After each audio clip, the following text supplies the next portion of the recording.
في مستجدات جديدة، القوات البحرية الملكية المغربية تتدخل بعجالة وتقوم بمطاردة قوارب أجنبية دخلت السواحل المغربية، وما وجدوه فيها كان صادما.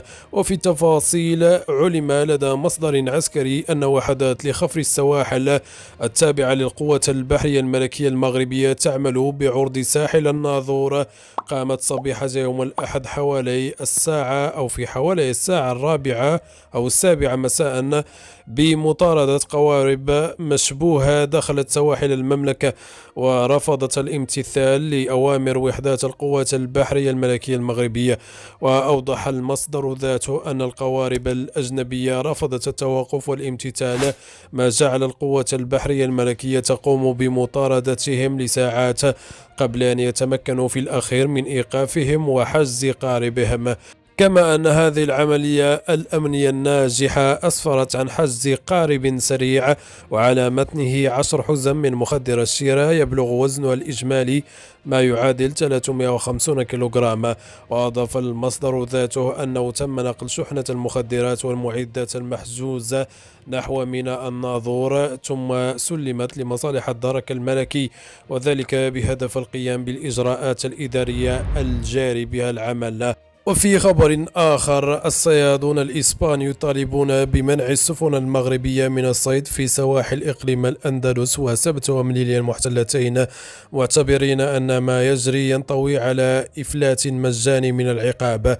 وقالوا أن الصيادين الإسبان هم الذين يعانون باستمرار من هذا الوضع، في حين تتحدث الحكومة الإسبانية عن خطة جديدة بقيمة 4 ملايين يورو من أجل المراقبة الشاملة لأنشطة الصيد، من ضمن أهدافها منع السفن المغربية وغير القانونية أو غير الحاصلة على ترخيص لمزاولة المهنة، وكذا ضبط معدات الصيد المحظورة.